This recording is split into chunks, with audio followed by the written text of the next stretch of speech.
My brother married my fiancée after lying that I cheated. Mom said, "She was never meant for you anyway." I disappeared without a word. Hello everyone. Have you ever seen a family destroy everything just because they favor the golden child? Today we have a story exactly like that. It is absolutely crazy. Let us get right into the story. My name's Thomas. I'm 31 years old now, but the dark, twisted story I'm about to share with you started exactly 8 years ago. Back then, I was just a 23-year-old college graduate, fresh into the brutal reality of adulthood, and completely, utterly oblivious to just how venomous my own flesh and blood could be. I grew up in a suffocatingly small, picture-perfect suburban town in the Midwest. It was the kind of claustrophobic place where everyone knew everyone's business, where rumors were traded like currency at Sunday church services, and where a fabricated reputation stuck to you like hot tar on the bottom of your shoe. In this town, perception was reality, and my family was obsessed with managing that perception. My older brother, Marcus, 2 years my senior, was the undeniable golden child of our household. He was the former varsity football star, the loud, charismatic center of attention, the guy who could walk into a room and immediately command the spotlight with a practiced, hollow laugh. He was the one my mother, Eleanor, proudly paraded around town as her flawless, perfect son. To her, Marcus could do no wrong. He was the son, and the rest of us were just lucky to be in his orbit. I, on the other hand, was the quiet one, the smart one if we're being generous. But in our household, quiet brilliance never won out over cheap charm and athletic trophies. My mother always favored Marcus, and she made sure I felt the weight of that preference every single day of my life. If I spent weeks studying to earn a perfect 4.0 GPA, my achievement would be acknowledged with a brief nod. But if Marcus scraped by with a C- after partying all semester, it was a monumental event that warranted a celebratory steak dinner. He's under so much immense pressure with his sports and his social obligations. My mother would coo, placing the best cut of meat on his plate. "We have to support him, Thomas. You don't understand the kind of stress a natural leader goes through." If I landed a prestigious internship, she would immediately ask if it paid more than whatever entry-level, dead-end sales gig Marcus had just talked his way into. Spoiler alert, my internships rarely paid well at first. And even when they finally did, when I started bringing in real money, she would simply tighten her lips, change the subject, and ask Marcus how his golf swing was coming along. My father was a neutral ghost in the background of our lives. He was a spineless, defeated man who had long ago surrendered his masculinity and authority to Eleanor's overbearing will. He retreated into his garage, tinkering with broken lawnmowers, choosing to blend into the wallpaper rather than stand up to Eleanor's blatant favoritism. He never got involved. He never raised his voice. And he never, not once, defended the truth. His cowardice meant that Marcus always got exactly what he wanted, precisely when he wanted it, without a single consequence. Growing up in that toxic environment does something profound to a man's psyche. It forces you to build walls. Thick, impenetrable walls. You learn very early on that your victories belong to you alone, and your failures will be broadcasted to the world as definitive proof of your inferiority. I retreated deeply into my own mind, finding solace in books, in complex algorithms, in code. In machines, I found logic. If you write the correct code, the machine works. It doesn't care who your mother likes best. It doesn't care if you can throw a spiral. It only respects the work. Marcus, conversely, learned that he could coast through life entirely on a wide smile, a firm handshake, and an aggressive sense of entitlement. He became a master of the superficial. He was a man who built his entire identity on the applause of others. But beneath that charming, athletic exterior, he was completely hollow. He was an empty vessel, echoing with borrowed confidence and deep-seated insecurity. And that was the real darkness residing inside my brother. It wasn't just his arrogance. It was his insatiable, gnawing envy. Marcus couldn't stand the idea of me having something he didn't.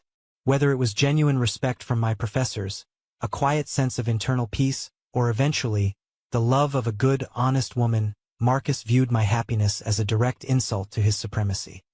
He needed to be the only winner in our family's twisted little hierarchy, and he was more than willing to burn my entire world to ashes to maintain that grand illusion.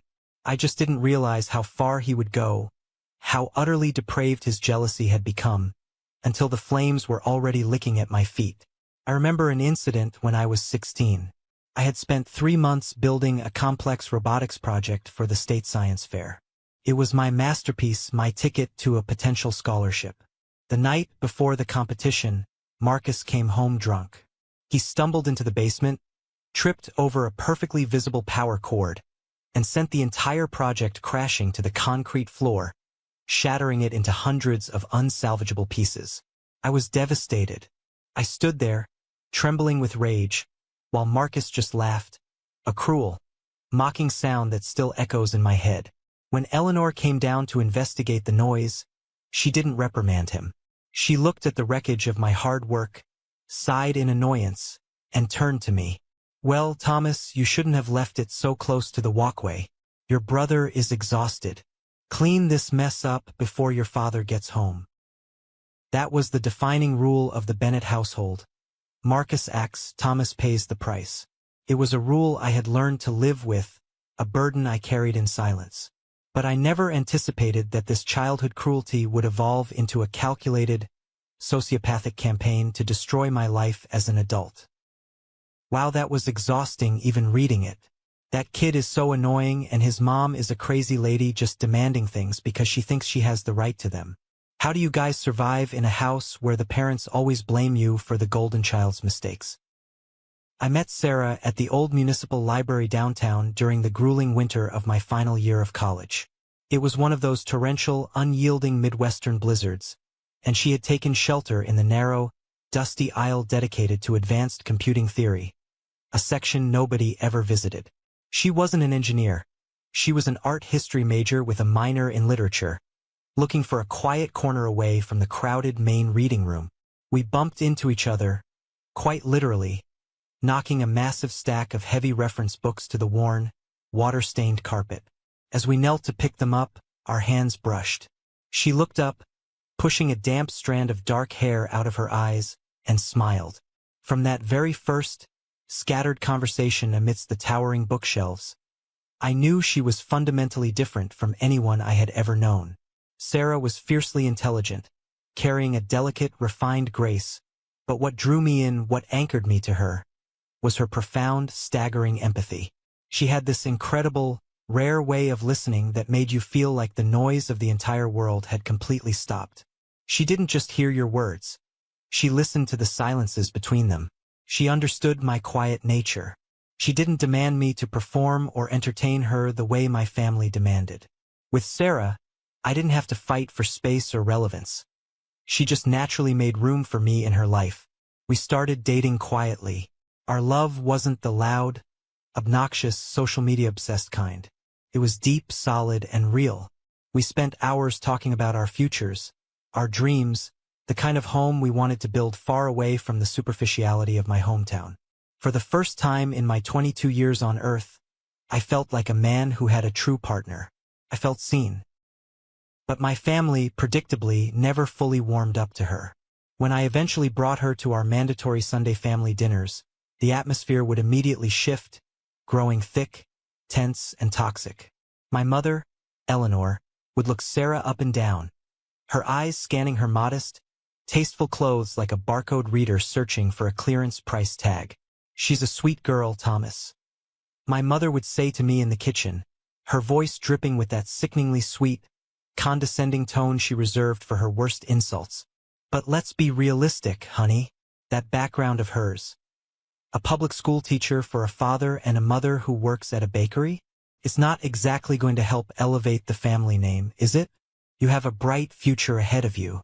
You need a woman who understands corporate networking, someone from our country club circle. Sarah is just not really on our level, honey." I ignored my mother's elitist venom. I knew who Sarah was, and her worth wasn't defined by a country club membership. But Marcus took a different, far more sinister approach. Where my mother was coldly dismissive, Marcus was aggressively invasive. At first, it disguised itself as brotherly teasing, the kind of annoying banter you'd expect at a family gathering. But soon, the mask began to slip, revealing the predator underneath. I started noticing the way his eyes lingered on her when she walked into a room. I caught the subtle, hungry glint in his stare when he thought no one was looking, tracking her movements with an unsettling intensity. He would intentionally crowd her physical space, standing just a few inches too close when pouring her a drink in the kitchen, forcing her to step back against the counter. He started making off-color, humiliating jokes at the dinner table, designed specifically to emasculate me in front of her. "You know, Sarah," he chuckled one Thanksgiving, swirling a glass of expensive bourbon my father had bought specifically for him, "I'm genuinely surprised a gorgeous girl looking like you settled for the family spreadsheet calculator. I mean, Thomas is great if you need your taxes done, but a woman needs a real man, right? You sure you're not out of his league? 'Cause, I'm right here, single and very much available." My parents laughed. It was a hearty, genuine laugh from Eleanor, and a weak, submissive chuckle from my father, who stared intently at his mashed potatoes. I felt the heat rise in my neck. I slammed my fork down, the silver clinking sharply against the porcelain. I looked Marcus dead in the eye and told him to shut his mouth, the tension in the dining room snapping like a frayed steel cable. Marcus just threw his hands up in mock surrender, a smug, punchable smirk dancing on his lips. "Whoa, take a joke, little brother. God, you are always so sensitive. I'm just playing around. Don't get your panties in a bunch." But it wasn't a joke. It was a test, a psychological probe to see how much territory he could claim. Sarah hated it. She hated him. She would grip my hand tightly under the table, her knuckles turning white, her body tense. She saw right through his charismatic facade. "There's something deeply wrong with him, Thomas," she whispered to me one night as we drove back to my small, cramped apartment on the edge of town. The heater in my old sedan was barely working, and I could see her breath in the cold air. "He looks at me like I'm a prize he wants to steal, just to prove he can. Not because he wants me, but because he wants to take something from you. It makes my skin crawl." Whoa, what a story, oh my God. Marcus is not just jealous. He is a total predator.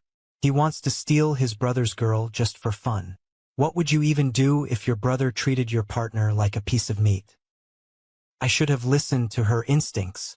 I should have recognized the danger. But I was naive. I brushed it off as Marcus being his usual pathetic, arrogant self. I thought my boundaries were strong enough to keep his poison out of my life. I was laser-focused on preparing to build a solid future with Sarah. I was working late nights, taking on freelance coding projects, saving every single penny I could scrape together to buy her the ring she deserved. I didn't realize that while I was busy laying the foundation for a beautiful life, my own brother was already in the basement, quietly planting the explosives that would blow it all to hell. The destruction of my life didn't happen by accident. It wasn't a string of bad luck or a tragic misunderstanding. It was a calculated surgical strike designed to strip me of everything that gave me value, dignity, and honor as a man. It happened during the second week of November, a week that should have been the greatest of my life. I had finally saved enough money. I completely drained my savings account to purchase a custom-made engagement ring. It was a beautiful, understated, 2-carat sapphire surrounded by small, brilliant-cut diamonds set in platinum. Exactly the ring Sarah had once pointed out in an antique jewelry catalog. I had it hidden deep in my sock drawer, planning to propose on our upcoming 3-year anniversary trip to a quiet cabin in the Blue Ridge Mountains. On a Tuesday night, I was sitting in my living room, exhausted but buzzing with a quiet, undeniable pride. The day before, I had received a formal job offer from Horizon Tech, the largest, most prestigious software engineering firm in the state. It wasn't just a job. It was a career-defining role as a lead systems architect. It came with a 6-figure starting salary, full benefits, and stock options. It was the role that would guarantee Sarah and I the stable, prosperous life we deserved. Everything was finally falling into place. I felt like I had finally outrun the shadow of my family. Then, at precisely 9 p.m., the silence of my apartment was shattered by a frantic, aggressive pounding on my front door. It wasn't a knock. It was the sound of someone trying to break it down. I rushed over and opened it to find Sarah standing in the dimly lit hallway. The color had been completely drained from her face, leaving her looking like a ghost. She was trembling so violently she could barely stand. Her eyes red, swollen, and filled with a kind of shattered agony I had never seen before. She didn't say a word. Before I could even ask what was wrong, she reached into her heavy winter coat pocket, pulled out the small, black velvet box containing the sapphire ring I had hidden, and hurled it directly at my chest with all her strength. It bounced off my sternum and clattered onto the hardwood floor, popping open to reveal the glittering stone. "Don't," she choked out, her voice a raspy whisper. She held up a shaking hand as I instinctively stepped forward to comfort her. "Don't you dare touch me. Sarah, what the hell are you talking about? How did you get that? Were you in my apartment?" I stammered, the bottom instantly dropping out of my stomach. Confusion and panic collided in my brain. "Marcus brought it to me," she sobbed, her voice suddenly cracking into a wail that tore at my heart. "He brought it to me right after he sat me down and showed me the truth. You sick, lying, disgusting bastard. For months. Thomas?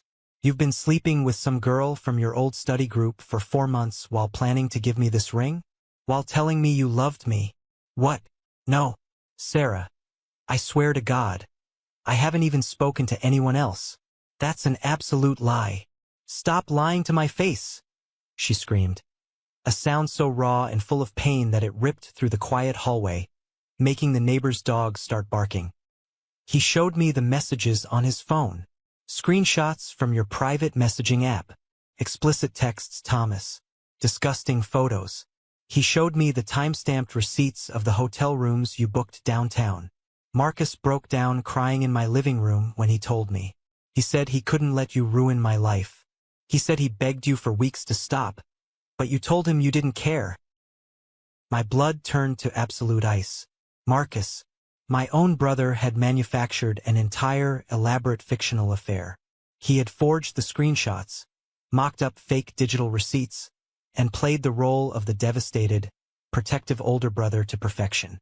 It was a masterclass in psychological manipulation. "Sarah, please look at me. Look into my eyes.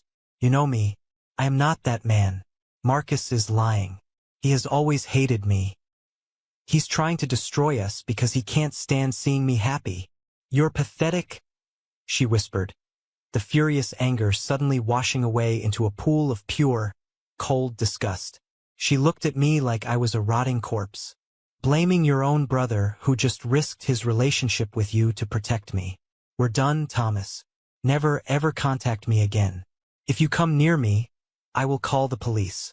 She turned and ran down the stairs, her footsteps echoing like gunshots in the stairwell. I stood there in the doorway, paralyzed, the walls of my reality violently collapsing inward. But the nightmare wasn't over. The blade hadn't been pushed all the way in yet. As I scrambled to the floor, grabbing my phone with shaking hands to call her, the screen lit up with an incoming call. It was David Sterling, the formidable CEO of Horizon Tech. The man who had personally shaken my hand and offered me my dream job just 24 hours prior. I answered, my voice shaky and breathless. "Mr. Sterling? Who the hell do you think you are, Bennett?" The voice on the other end roared, the sheer volume vibrating the tiny speaker against my ear. "I have been in this industry for 30 years, and I have never, ever witnessed a display of such arrogant, suicidal unprofessionalism. I don't understand, sir. What happened? Don't play dumb with me, you insolent prick. You send a mass email to me, my entire executive board, and the HR department at 3 a.m., calling our back-end architecture outdated, pathetic garbage, insulting my CTO's academic credentials, and telling us to take the job offer and shove it up our corporate asses. What? No. Sir, I swear on my life, I didn't send anything. It came directly from your personal, authenticated email address, from your specific IP address. I have already contacted the board of directors. Your offer is rescinded immediately, effectively retroactively. Furthermore, I am personally making sure every tech firm, recruiter, and agency in a 500-mile radius knows exactly what kind of unhinged, unstable liability you are. You are blacklisted, Bennett. Your career in this state is over. Don't ever apply to this industry again. Click. The phone slipped from my sweaty palm and shattered on the floor next to the engagement ring. I sprinted to my laptop, my heart hammering against my ribs like a trapped bird. I opened my email client, clicked on the sent folder, and there it was. A long, vulgar, incredibly detailed email tearing apart Horizon Tech's infrastructure. Sent at exactly 3:14 a.m. the previous night. The night I had visited my parents' house for our mandatory Sunday dinner. The night I had foolishly left my laptop open and logged in on the kitchen counter while I went out to the garage for 20 minutes to help my dad fix the snowblower. Marcus. He had slipped into the kitchen, sat at my computer, drafted the career-ending email, and scheduled it to send in the middle of the night. In the span of 20 minutes, using nothing but lies and a keyboard, Marcus had annihilated my future wife and my entire career. He had stripped me of my honor, my love, and my livelihood. Trembling with a blind, primal, murderous rage, I grabbed my keys, jumped into my car, and drove straight to my parents' house, breaking every speed limit. I kicked the front door open so hard the wood splintered, screaming Marcus's name at the top of my lungs. My mother, Eleanor, rushed out of the living room, clutching her pearls, her face pale with shock. "Thomas, what on earth is wrong with you? Are you on drugs? Where is he? Where is Marcus?" I roared, pacing the hallway like a caged animal. "He's not here. He went out with some friends." "Thomas, lower your voice. The neighbors will hear." I laid it all out.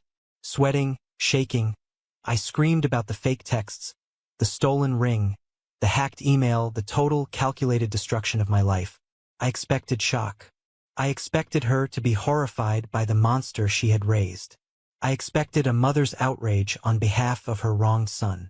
Instead, Eleanor's expression shifted from shock to cold, irritated inconvenience. She crossed her arms, letting out a long, dramatic sigh. "Thomas, calm down. You're being completely hysterical," she said, her voice dripping with ice. "As for Sarah, I told you from the very beginning she wasn't meant for you anyway. You were forcing a square peg into a round hole. Marcus probably just saw the writing on the wall, saw how miserable you were going to be, and did you a favor. He's looking out for you. A favor. He ruined my life. And this job nonsense?" she continued, completely ignoring my pain.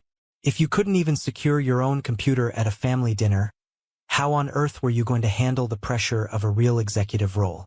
Clearly, you don't have the stomach or the intellect for the corporate world. You crack under pressure, Thomas. You always have. You should really look at your brother, Marcus. He knows how to navigate these things. He's a natural leader. Now, go home. Sleep it off, and stop acting like a lunatic." I stopped breathing. The rage instantly evaporated, replaced by a cold, suffocating void. I stared at the woman who gave birth to me, looking at her as if she were a stranger. And in that horrifying, crystal-clear moment, I realized the absolute truth. I had no family. I was standing alone in a house of vipers. And if I stayed, their venom would eventually kill me. This is insane. Marcus ruined his job and stole his girl. And the mother blames Thomas for leaving his laptop open? Not only is she an entitled mom, she is a horrible parent. Do you guys think there is any coming back from a betrayal this huge? The following 3 months were a rapid descent into a suffocating gray hell. I became a ghost haunting the cramped, depressing confines of my own apartment. I couldn't find work. David Sterling, the CEO of Horizon Tech, had made good on his vindictive threat.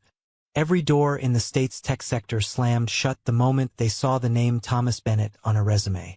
I was blacklisted, radioactive. Interviews were canceled mid-sentence. Recruiters blocked my number. My calls to Sarah went straight to a disconnected tone. She had blocked me on every conceivable platform. She had moved out of her apartment, leaving no forwarding address. The few mutual friends we had looked at me with quiet, palpable disgust if I ran into them at the grocery store. They had all been completely poisoned by the masterful narrative Marcus had spun. I was the villain. I was the cheater, the psycho, the failure. I was drowning in an ocean of injustice, gasping for air in a world that had collectively decided my execution was justified. I stopped shaving. I stopped sleeping. I lived off cheap ramen and the rapidly dwindling remnants of my checking account. Then came the final, devastating blow, the one that severed my last remaining tie to humanity. It was late January, bitter cold outside. I was sitting on my worn-out sofa in the dark, staring blankly at the frost on the window, when my phone buzzed on the coffee table. It was a text from an old college buddy, Richard, one of the few guys who hadn't completely written me off, though he still kept his distance. "Hey man, I don't know if you've seen this yet. I debated sending it, but I figured you needed to know. I'm so sorry." Attached to the text was a screenshot of a Facebook post. It was a picture of Marcus and Sarah. They were standing on a snow-covered balcony of a fancy ski lodge, both bundled up in expensive winter gear, smiling brightly into the camera. Marcus had his arm wrapped tightly, possessively, around her waist. A sickeningly triumphant, predatory smirk was plastered on his face. He looked like a wolf that had just slaughtered the shepherd. Sarah was holding up her left hand, displaying the ring. My ring. The custom, 2-carat sapphire I had bought with my last dime. The one I had poured my heart into selecting. Marcus had somehow retrieved it from my apartment. I realized then that my mother had come by a week after the incident, claiming she wanted to check on my mental health. She had asked for a glass of water, and while I was in the kitchen, she must have swiped the velvet box from where I had left it on the dresser. She had stolen my ring and given it to her golden boy, so he could use it to propose to the woman he had stolen from me. The caption under the photo, written by Marcus, read, "Sometimes, fate has a funny way of bringing the right people together after a storm. I promised to protect her forever. She finally found a real man." I stared at the glowing screen for what felt like hours. The ambient noise of the city outside faded into nothingness. I waited for the tears to come. I waited for the overwhelming urge to scream, to punch a hole through the drywall, to drive over there with a baseball bat and tear him apart with my bare hands. I had every right to exact violent, immediate vengeance. But none of that happened. Instead, a sound clawed its way up my throat. It was a laugh. A dry, hollow, terrifyingly quiet laugh that echoed off the bare walls of my empty living room. It was the sound of a man's soul snapping in half. But the break wasn't a destruction. It was a hardening. The final, fraying tether binding me to the naive, hopeful boy I used to be simply dissolved into ash. The Thomas Bennett who wanted their love, who craved their approval, died right there on that cheap sofa. I stood up. I didn't pack much. I grabbed a single, faded duffel bag and threw in 3 pairs of heavy jeans, some flannel shirts, my winter boots, and my laptop. I left the television on the stand. I left the dishes in the sink. I left the memories rotting in the corners. I walked into the kitchen, pulled my phone out of my pocket, removed the SIM card, and snapped it in half with my thumb. I dropped the pieces down the garbage disposal and flipped the grinding switch until nothing was left but plastic dust. I took the last $800 I had to my name and walked 3 miles in the snow to a shady used car lot on the edge of town. I bought a rusted, beat-up 1998 Ford F-150 pickup truck. The heater barely worked, blowing lukewarm air, and the engine rattled like a box of loose bolts. I didn't care. It had 4 wheels, a full tank of gas, and it could take me away from the poison. I drove west. I didn't leave a note on the counter. I didn't send a goodbye email. I didn't offer any dramatic parting words to my parents. I just vanished into the cold, unforgiving Midwestern night. Let them fill in the blanks. Let them tell their country club friends I had run away in shame. Let Sarah believe whatever lies Marcus whispered in her ear. Let them believe the golden child had won the final victory. That night, as the state line disappeared in my cracked rearview mirror, Thomas Bennett the victim ceased to exist. I was a ghost, and ghosts have all the time in the world to haunt the people who put them in the ground. Freedom is utterly terrifying when it comes at the cost of everything you've ever known or loved. For the first 3 years of my exile, my life was a grueling, physically punishing marathon of survival. I had to violently shed the soft, intellectual skin of the suburban kid I used to be. I drove the rattling Ford F-150 until the transmission finally blew out in a small, forgotten, snow-choked mountain town in Colorado. I had no money, no references, and a name I couldn't use in any professional setting. I took a job as a carpenter's apprentice at a local, independent lumber yard. The work was brutal, unforgiving labor. I spent my days hauling raw, heavy timber, breathing in thick clouds of sawdust, and swinging a framing hammer until my hands were covered in thick, bloody, unyielding calluses. When the lumber yard slowed down during the bitter winter months, I took a job driving long-haul freight trucks across the frozen, desolate stretches of the Midwest, fighting sleep deprivation, black ice, and the endless, lonely white lines of the highway. My body ached perpetually. Every muscle was pushed to its breaking point. But the intense physical pain was a necessary, welcome distraction. It kept the memories of Sarah's disgusted face and Marcus's smug smile at bay. I learned to find a dark solace in the absolute, deafening silence of physical isolation. Isolation strips away the noise of society.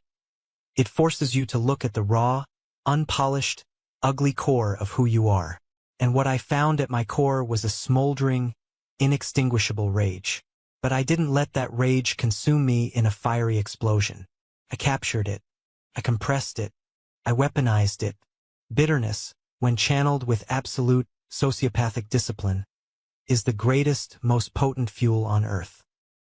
At night, sitting in cheap, flickering motel rooms smelling of stale cigarette smoke, bleach and desperation, I would open my laptop. While my muscles screamed for rest, my mind went to work. The corporate blacklisting from Horizon Tech only applied to my legal name in my home state. It didn't apply to my raw talent or my IP address in Colorado. I taught myself advanced, bleeding-edge coding languages. I mastered predictive modeling and artificial intelligence architecture. I started taking on highly complex freelance back-end jobs under a pseudonym, an anonymous ghost in the machine. I built a reputation in the dark, exclusive corners of the tech world as a mercenary who could fix impossible digital logistics problems that entire corporate IT departments couldn't crack. Slowly, methodically, an idea began to take shape. It was a concept born directly from the massive, glaring inefficiencies I witnessed firsthand while driving freight trucks and working in lumber supply chains. I began coding a proprietary platform that completely automated, optimized, and secured back-end logistics for massive B2B supply chains. It wasn't a flashy social media app or a trendy consumer video game. It was the vital, invisible digital plumbing that massive, multi-billion-dollar corporations desperately needed to survive in the modern era, and nobody else was doing it right. I partnered with a brilliant, reclusive systems engineer I met on a secure, encrypted developer forum. We pooled our meager resources, worked 100-hour weeks, and officially launched Apex Systems. I won't bore you with the exhausting, soul-crushing grind of building a tech startup from scratch. Let's just say that when you have literally nothing to lose, no family to go home to, and a fire burning in your gut that demands absolute, undeniable retribution, you don't sleep. You don't take weekends. You don't take vacations. You become an unstoppable machine. Apex Systems started small, quietly securing a few mid-level contracts with regional shipping companies. Then, the platform proved its staggering worth. Within 6 months, our software saved our first major corporate client $4.2 million in operational costs in a single quarter. Word spread like wildfire in a dry forest. CEOs talked to other CEOs. By my 6th year in exile, elite venture capitalists from Silicon Valley were practically beating down my door, offering blank checks and begging for equity. We refused them all. We bootstrapped it, keeping total control.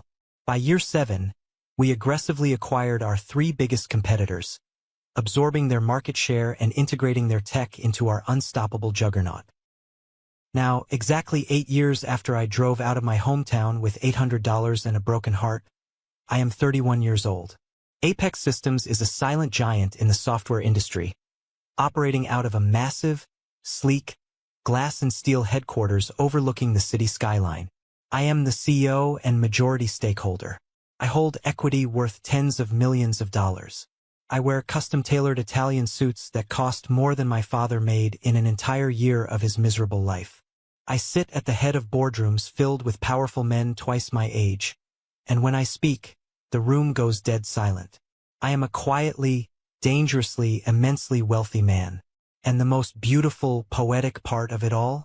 Not a single person back in my hometown. Not the CEO who wrongfully fired me, not the friends who abandoned me, not Sarah, and certainly not my mother or Marcus, knew a damn thing about what I had become. To them, I was still Thomas the coward, the loser who ran away into the night. But the universe has a funny way of bringing the past back to your doorstep. And this time, I wasn't the naive prey walking into a trap. I was the apex predator, waiting patiently in the tall grass, holding a loaded gun, and I was finally ready to pull the trigger. For 8 years, I lived in a state of absolute self-imposed radio silence. I didn't check their social media. I didn't reach out on holidays. To the Bennett family back in that suffocating Midwestern suburb, Thomas had simply ceased to be. I was perfectly content letting them live in their delusional bubble, completely unaware of the digital empire I had constructed from the ashes of my ruined life. I didn't need their validation. I didn't even need revenge. I was building something far greater than my past. But the past is a greedy, desperate thing. When it runs out of its own oxygen, it comes looking for yours. It started on a random Tuesday afternoon in late spring. I was sitting in my corner office, reviewing the finalized acquisition papers for a promising AI startup in Seattle, when a notification popped up on my private email server. It was an address I hadn't used in almost a decade, a dormant inbox I kept alive merely as a digital tripwire. The subject line read, "Family Reunion, we miss you, Thomas." The sender was Eleanor, my mother. I leaned back in my leather chair, the leather creaking slightly in the quiet room, and stared at the glowing screen. The sheer, unadulterated audacity of it was almost impressive. I clicked open the message. It was written in her signature, sickeningly sweet tone, utterly devoid of any acknowledgement of the catastrophic betrayal that had driven me away. She cheerfully mentioned an upcoming, massive family reunion at the county park, rambling about how wonderful it would be to have the whole family back together. Then, buried in the third paragraph, was the hook. She wrote about how Marcus and Sarah were doing splendidly, and how they would be bringing their 5-year-old son, Leo, my nephew, a child born from a marriage built on a foundation of forged emails, stolen rings, and shattered lives. She ended the email with, "It just wouldn't be the same without you, Tommy." I didn't feel a spike of rage. I didn't feel the old, familiar sting of betrayal. What I felt was a cold, clinical curiosity. Why now? Why, after 8 years of treating me like a disgraced pariah, was she suddenly reaching out? When you run a major tech firm, you don't guess. You gather data. I forwarded the email to my head of corporate security, an ex-intelligence officer named Vance, and told him to quietly look into Marcus Bennett. I didn't want a surface-level Google search. I wanted a deep, invasive dive into his financial and personal footprint. I wanted to know the exact temperature of the hell my brother was currently living in. While Vance went to work, I made a phone call to Richard, my old college buddy, the one who had sent me the Facebook picture of the stolen ring 8 years ago. Richard still lived in the area and ran a local logistics company. We had reconnected a few years back when I silently funded a business loan he desperately needed, never telling him it was my capital. "Thomas? Holy hell, man. It's been a minute." Richard's voice boomed through my office speakers. After some brief catching up, I casually steered the conversation toward my brother. "Have you seen Marcus around lately?" Richard let out a harsh, barking laugh. "Seen him? Man, you can't avoid him. But it's not the old Marcus. The guy is a walking disaster zone. He's bleeding out, Thomas. He got caught up in some ridiculous crypto scam 3 years ago. Thought he was a financial genius and leveraged everything he had. I'm talking second mortgages, draining his 401k, borrowing from shady private lenders. He lost his shirt." I leaned forward, my elbows resting on the mahogany desk. "And the house? Underwater, Richard replied, his tone turning grim. His BMW got repossessed right out of the country club parking lot last month. It was a spectacular public humiliation. But that's not even the worst of it. Rumor around town is that Sarah has completely checked out. She's been quietly asking around for a divorce lawyer. Marcus has been drinking heavily, getting aggressive. He's a sinking ship, man, and he's trying to drag everyone down with him. I thanked Richard and hung up just as an encrypted file from Vance hit my inbox. The data confirmed everything Richard had said and then some. Marcus was approximately $400,000 in high-interest debt. He had been fired from his last 2 sales jobs for gross insubordination and suspected embezzlement, though charges were never formally filed. He was desperate. But Vance had flagged something else, something far more interesting. Over the past 3 weeks, there had been a sudden, unusual spike in traffic to Apex Systems' public-facing corporate website originating from an IP address traced directly to Eleanor's house, where Marcus and Sarah were currently living after being forced to downsize. Someone was using a VPN, clumsily trying to mask their identity, while searching the employee directories and investor relations pages of my company. Furthermore, a fake LinkedIn profile had recently viewed my heavily restricted, unlisted personal page. Clicked. The puzzle pieces snapped together with a satisfying, deadly precision. Marcus had figured it out. He had somehow connected the dots between the Thomas Bennett who fled town with $800 and the Thomas Bennett who now sat on the board of a multi-million-dollar software empire. The golden child was drowning in a sea of debt and failure, and he had looked across the water and seen the brother he crucified sitting on a throne of gold. The reunion invitation wasn't an olive branch. It was a desperate, pathetic attempt to lure the rich relative back into the fold so they could sink their leeches into my veins. They wanted a savior. They wanted a bailout. I smiled, the reflection of the computer screen catching the coldness in my eyes. I reached out to my executive assistant. "Clear my schedule for next weekend," I told her. "I'm going to a family picnic." The Bennett family reunion was exactly the kind of pretentious, performative circus I remembered. It was held at the sprawling Centennial County Park, a place where the local suburban elites rented out large, white event tents to showcase their manufactured success. The air smelled of expensive catered barbecue, freshly cut grass, and the suffocating scent of cheap perfume masked as luxury. Relatives I hadn't seen in nearly a decade were mingling, holding plastic cups of Chardonnay, playing their practiced roles in Eleanor's grand illusion of a perfect bloodline. I did not arrive early. I wanted the stage to be fully set. At exactly 1:30 p.m., the peak of the gathering, I turned onto the gravel road leading to the main pavilion. I wasn't driving a rented car or a subtle sedan. I was driving my personal, custom-ordered Aston Martin DBS Superleggera, painted in a deep, menacing metallic obsidian. It was a $250,000 piece of British engineering that purred with the low, aggressive growl of a caged beast. As the tires crunched loudly over the gravel, heads began to turn. Conversations faltered.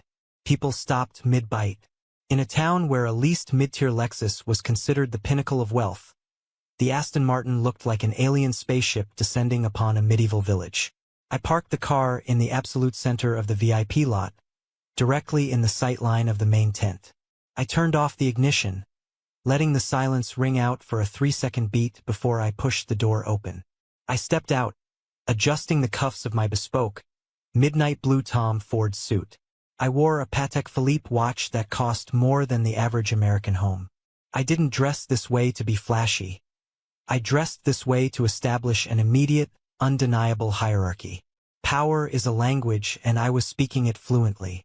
As I walked toward the tent, I noticed a rusted, silver Dodge Caravan parked illegally 2 blocks down the road, its hood propped open with a stick, smoke billowing from the radiator. It was Marcus's junker. The golden boy had broken down on his way to his own coronation. I bypassed the welcome table completely. Relatives stared at me with wide, unblinking eyes, their mouths slightly agape. Aunt Michelle dropped a plastic fork. My cousin Greg spilled beer on his khakis. They recognized the face, but they couldn't reconcile it with the man. I wasn't the hunched, defeated boy they remembered. I walked with the heavy, unshakable posture of a man who owned the ground he stepped on. I spotted Eleanor standing near the small wooden stage set up for speeches. She was frozen, her perfectly manicured hand clutching a wine glass so tightly I thought the stem might snap. Standing next to her, looking sweaty, disheveled, and pale with a mixture of terror and envy, was Marcus. His cheap suit jacket was stained with grease from his broken-down van. And standing a few feet behind him, holding a small boy with messy brown hair, was Sarah. Sarah looked older, worn down by years of carrying a deadbeat husband, but her eyes, those sharp, empathetic eyes, were still the same. When she saw me, all the color drained from her face. She looked at me like she was seeing a ghost rising from a grave she had helped dig. I walked straight past them, offering no greetings, no hugs, no smiles. I picked up a glass of sparkling water from the catering table and stood at the edge of the crowd, waiting. Eleanor, desperate to regain control of the narrative, rushed to the microphone. She tapped it twice, forcing a wide, painfully artificial smile. Attention, everyone, please gather around. What a truly blessed day. We have so much to celebrate. We have family from out of state. We have beautiful children running around, and...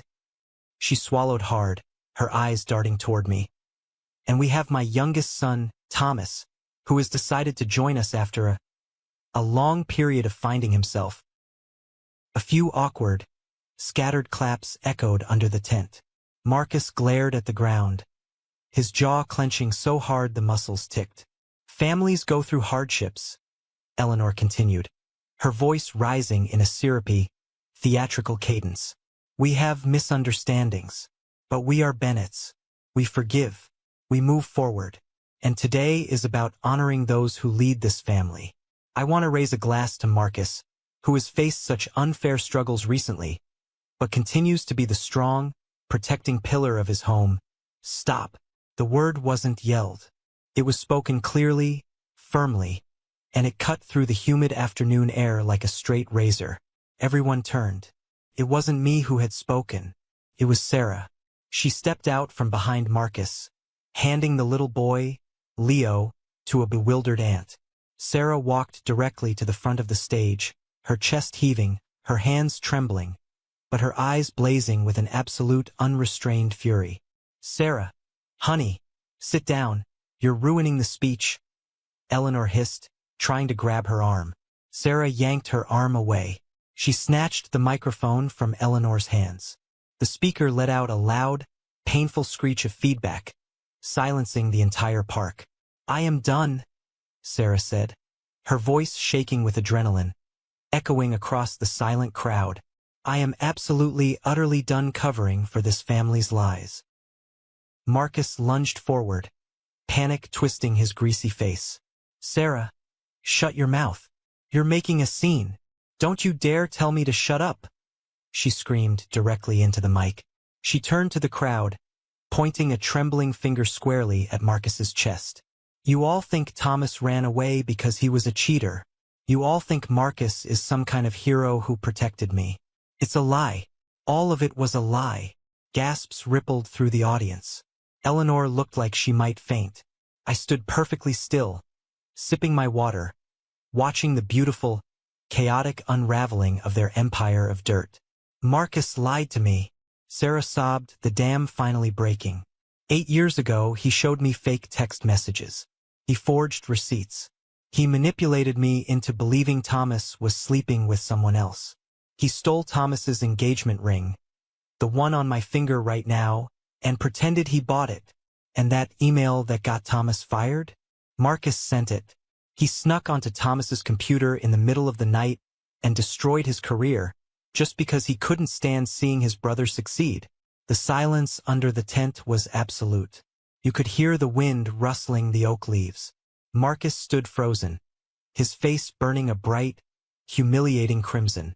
He looked around wildly, begging for someone, anyone, to defend him, but the crowd was horrified. I have lived in a nightmare for 8 years, Sarah wept, her voice dropping to a broken whisper. I married a monster because I believed his lies. And you, Eleanor, you knew. You knew he stole that ring and you helped him hide it. You sold me a lie. She dropped the microphone. It hit the wooden stage with a heavy thud. She walked off the stage, grabbed her son, and marched straight toward the parking lot without looking back. Yes, Sarah. Tell them the truth. If you thought the betrayal was annoying, stick around because the payback is amazing. Eleanor and Marcus are finally exposed in front of everyone. How loud would you scream at them if you were in Sarah's shoes? Marcus was hyperventilating. Eleanor was gripping the podium, hyperventilating. The entire family turned their gaze slowly from the disgraced golden boy to me. They were waiting for an explosion. They were waiting for me to scream, to throw a punch, to claim my righteous vengeance. I did none of those things. I walked slowly to the stage. I bent down, picked up the microphone, and tapped it once. I looked out over the sea of faces, the aunts who had gossiped about me, the cousins who had mocked me, the mother who had discarded me. I didn't come here today to clear my name, I said, my voice smooth, calm, and utterly devoid of emotion. That would imply that I care about the opinions of anyone standing in this tent. I don't. I looked directly into Marcus's terrified, bloodshot eyes. I just came to see if the clown was still putting on a show, and to see if you people were still stupid enough to applaud him. I didn't wait for a reaction. I placed the microphone gently on the podium, turned my back on my family, and walked to my Aston Martin. I started the engine, the roar shattering the stunned silence of the park, and drove away, leaving them standing in the absolute wreckage of the truth. The public humiliation at the reunion was a masterpiece of spontaneous justice, courtesy of Sarah. But public shame is fleeting. People gossip, people judge, and eventually people forget. I wasn't interested in simply shaming Marcus. I wanted to systematically dismantle his ability to ever harm another human being again. I wanted to execute a financial and legal strike so precise and devastating that he would never recover. When I returned to my headquarters on Monday morning, I summoned Vance, my head of security, and a forensic accountant named Miller, a ruthless numbers guy who used to work for the IRS before I doubled his salary. I want everything, I told them, sliding a dossier across the glass conference table. Sarah mentioned forged texts and a stolen ring. That's interpersonal garbage. But if Marcus was brazen enough to hack my computer and steal physical property, he didn't stop there. He's a desperate man in massive debt. Desperate men commit financial crimes. Dig into my old credit history from 8 years ago, cross-reference it with his current financial disclosures, and find the rot. Miller and Vance went to work. With the vast resources of Apex Systems at their disposal, it took them less than 72 hours to find the smoking gun. In fact, they found an entire armory. Miller laid the documents out on my desk. It's worse than we thought, Thomas. Your brother didn't just steal your fiancée. He stole your legal identity. Miller pointed to a series of heavily redacted bank statements. 7 years ago, shortly after you left the state, Marcus used your social security number, which your mother likely provided or left accessible, to take out 2 unsecured personal loans totaling $45,000. He used a fake out-of-state address and an email account designed to look like yours. He forged your digital signature on the loan agreements. My jaw tightened. What happened to the loans? He defaulted on them after paying just enough to keep the hounds at bay for a year, Miller explained. It went to a collections agency. Since you had vanished and weren't checking your credit in that state, you never saw the hit. The debt was eventually written off as a total loss by the creditor. But the digital footprint, the IP logs tying the applications to Marcus's devices, are crystal clear. It's textbook, felony-level identity theft and wire fraud. And the ring? I asked. Vance slid a piece of paper forward. I tracked down the jeweler. They keep extensive physical and digital records. The custom sapphire you bought? You paid for it in full, but the pickup signature on the delivery manifest doesn't match your handwriting. It matches Marcus's. He committed grand larceny and forged a signature to obtain goods valued over $10,000. I leaned back, steepling my fingers. I had him, I had enough hard, incontrovertible evidence to send my brother to a federal penitentiary for a very long time. I could call the police right then, hand over the files, and let the justice system grind him into dust. But putting him in a cell was too quick. Too easy. If he went to prison, Eleanor would just turn him into a martyr. She would blame me for ruining his life. No, Marcus needed to feel the terror of the trap closing around his ankle. He needed to look the executioner in the eye and know exactly who was pulling the lever. Fate, as it turned out, possessed a deeply twisted sense of humor. 2 days later, my VP of Human Resources walked into my office, looking perplexed. "Thomas, we have an unusual situation. We just posted a listing for a mid-level project management position at Meridian Tech." Meridian Tech was a small, seemingly independent software consulting firm that Apex Systems had quietly acquired the previous year.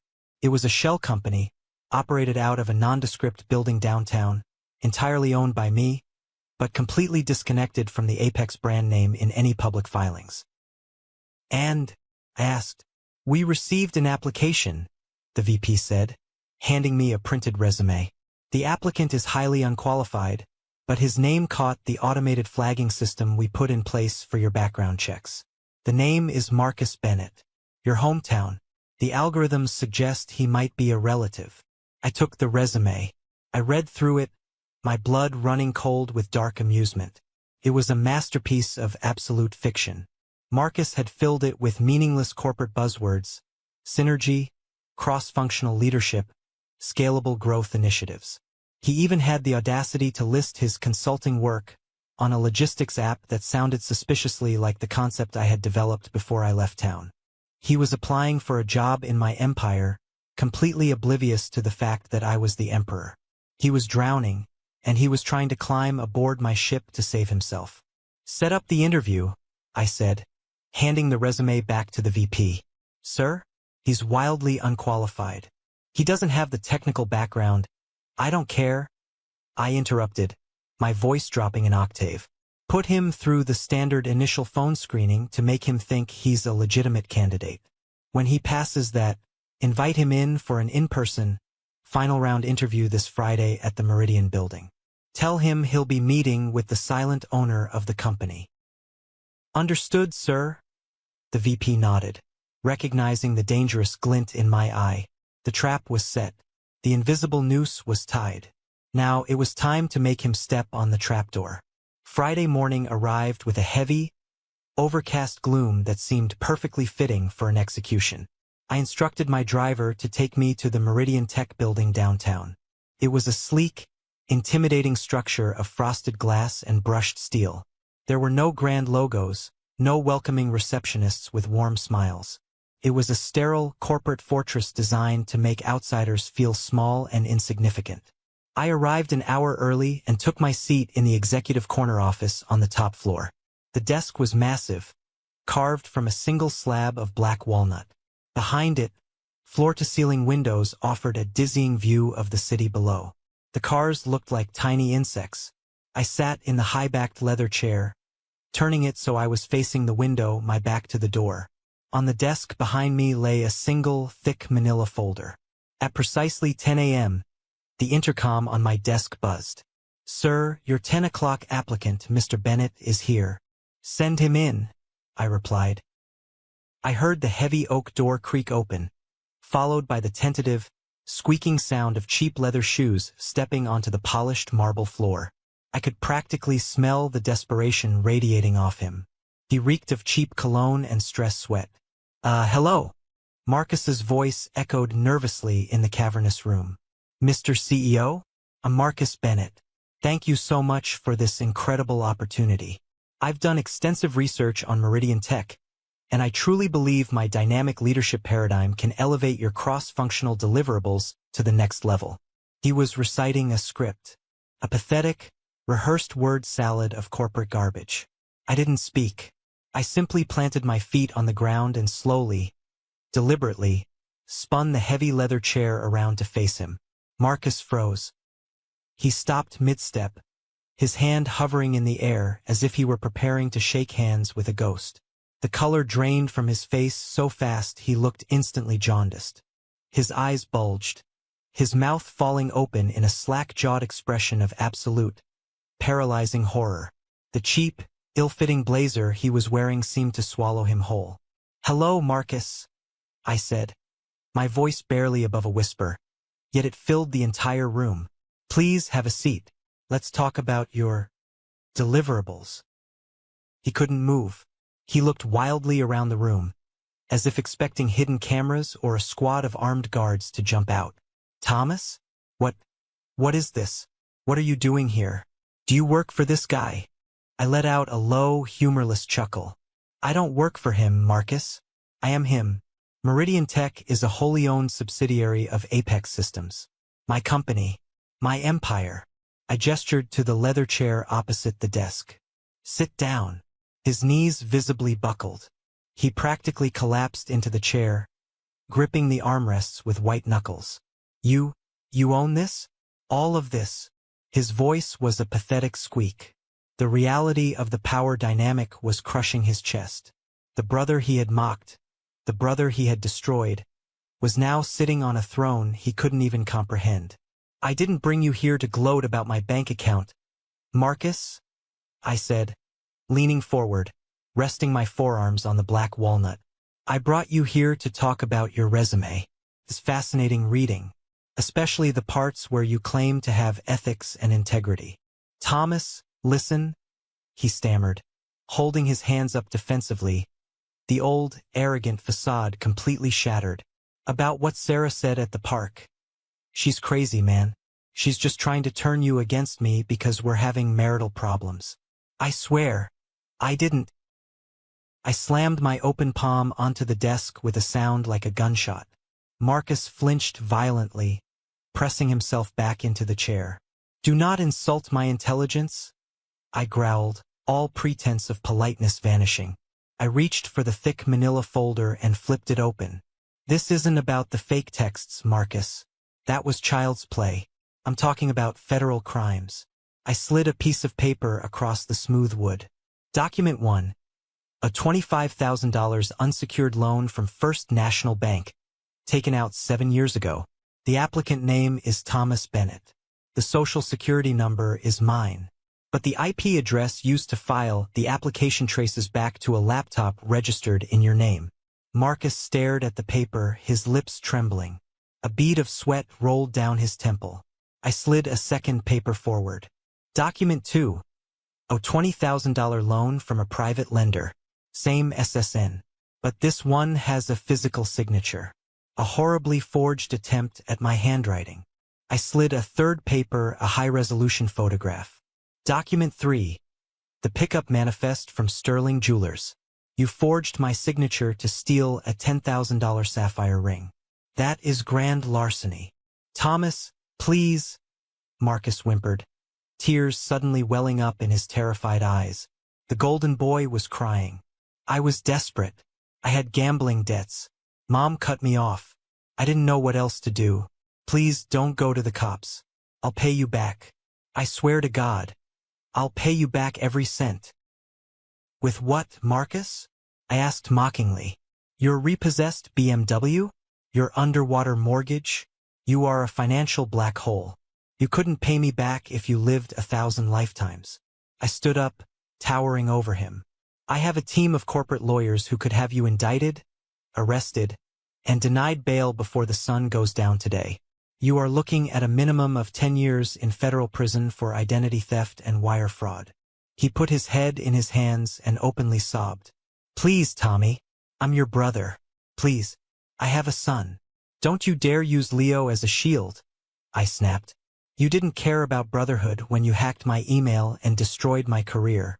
You didn't care when you lied to the woman I loved." I walked around the desk and stood over him. He cowered, expecting a physical blow. But I just leaned down, my face inches from his. "I'm not calling the police, Marcus," I whispered. He looked up, a pathetic glimmer of hope in his wet eyes. You're not." "No," I said coldly, "because going to prison gives you a roof over your head and 3 meals a day on the taxpayer's dime. It gives Eleanor a reason to cry to her friends about her martyred son. That's too easy for you." I want you to live in the real world. I want you to wake up every single morning, look at your phone, and wonder if today is the day I send this folder to the FBI. I want you to sweat every time you see a police cruiser. I want you to live in perpetual, paralyzing fear. Your freedom isn't a right anymore, Marcus. It's a privilege that I allow you to have, day by day. Oh man. Keeping him out of prison just to make him live in fear every single day. That is dark. But he completely deserves it. Thomas just ended him with words alone. What is your limit before you completely cut off a toxic relative? I pointed to the heavy oak door. Get out of my building. If you ever contact me, if you ever utter my name to anyone, the folder goes to the feds. Marcus scrambled to his feet, tripping over his own cheap shoes. He didn't say thank you. He didn't look back. He bolted for the door, fleeing the room like a terrified rat escaping a burning ship. I stood by the floor-to-ceiling window and watched him burst out of the lobby doors onto the sidewalk below. He looked small, insignificant, crushed. He had walked in hoping to steal a piece of my empire, and he walked out completely stripped of his soul. Breaking Marcus psychologically was the primary objective, but there was still the matter of the house. The grand, ridiculous suburban McMansion where Eleanor sat on her perceived throne, looking down her nose at the rest of the world. The house where Marcus was currently squatting, hiding from his creditors. 2 years prior to Eleanor's sudden reunion invitation, my financial team had uncovered a crucial detail during a routine asset sweep. Eleanor, desperate to maintain her lavish lifestyle and continuously bail Marcus out of his mounting debts, had taken out a massive, high-interest reverse mortgage on the family home. When that wasn't enough, she had leveraged it further with a predatory private equity firm. She was dangerously close to defaulting. I didn't let the private equity firm seize it. Instead, I instructed my wealth management division to create an anonymous, blind trust under a shell corporation. Through that trust, I aggressively bought up the entirety of Eleanor's debt. I legally purchased the mortgage on my childhood home. Eleanor had no idea. She merely received a sterile letter in the mail informing her that her debt had been sold to a new holding company, Vanguard Capital Partners. She continued making her meager, minimum payments, completely unaware that the man she had discarded was the unseen landlord holding the deed to her life. Now it was time to collect. 3 days after Marcus fled my office, I ordered my legal team to activate the delinquency clauses buried deep in the mortgage contracts. Clauses Eleanor had triggered months ago, but that I had intentionally ignored until the timing was perfect. Vanguard Capital Partners initiated immediate foreclosure proceedings. There were no negotiations. There were no extensions. The legal hammer fell with ruthless corporate efficiency. Within 45 days, the county sheriff arrived at the house with eviction papers. Eleanor and Marcus were legally barred from the premises. They lost the house, the equity, the manicured lawn, and the illusion of prestige. Eleanor was forced to move into a cramped, depressing 2-bedroom apartment on the industrial outskirts of town, far away from her country club friends who suddenly stopped returning her calls. Her social standing evaporated overnight. The shame of being publicly evicted was a poison she had to swallow every time she walked into a grocery store and saw people whispering behind her back. As for Sarah, she didn't deserve to be collateral damage in the destruction of the Bennett family. She had been manipulated and lied to just as viciously as I had. I did not reach out to her personally. I didn't want to complicate her life with my presence or make her feel like she owed me anything. Instead, I had one of the top family law attorneys in the state contact her, claiming to work pro bono through a domestic abuse victims advocacy fund. Through that attorney, I silently bankrolled her entire divorce. I provided the legal muscle to ensure she took Marcus for absolutely everything he didn't have. Armed with the sealed evidence of his financial frauds, gambling addictions, and documented emotional abuse, the judge didn't hesitate. Sarah was granted absolute, full legal and physical custody of Leo. Marcus was granted heavily supervised visitation rights, which he couldn't even afford to utilize.